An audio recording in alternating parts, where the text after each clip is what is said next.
Ce clip va durer 3 minutes. Durant ces 3 minutes, la circulation routière en France aura rejeté 750 tonnes de CO2.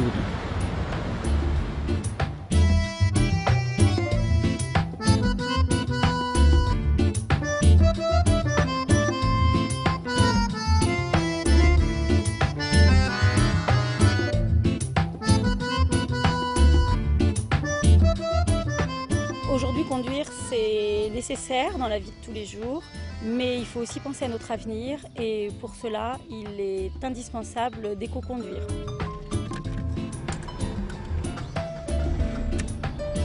Quand on monte dans sa voiture, il faut démarrer immédiatement.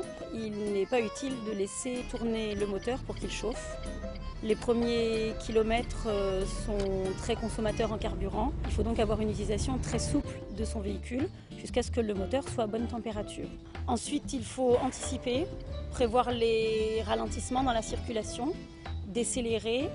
En relâchant l'accélérateur, on coupe l'arrivée en carburant et donc on roule en consommant zéro.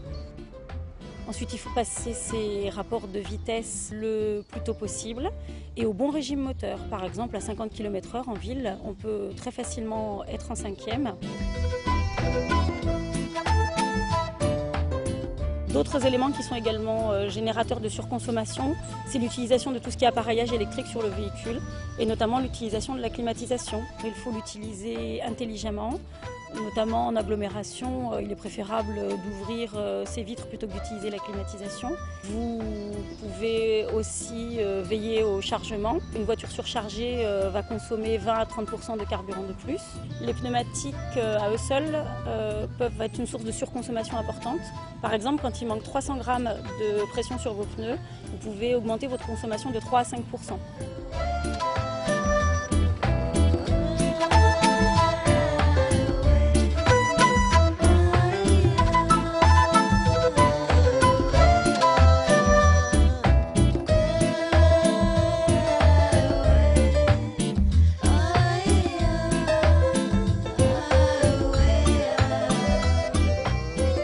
À la ville comme à la campagne, l'éco-conduite, c'est une conduite apaisée pour consommer moins et polluer moins. Éco-conduire, c'est facile, faisons-le pour nos enfants.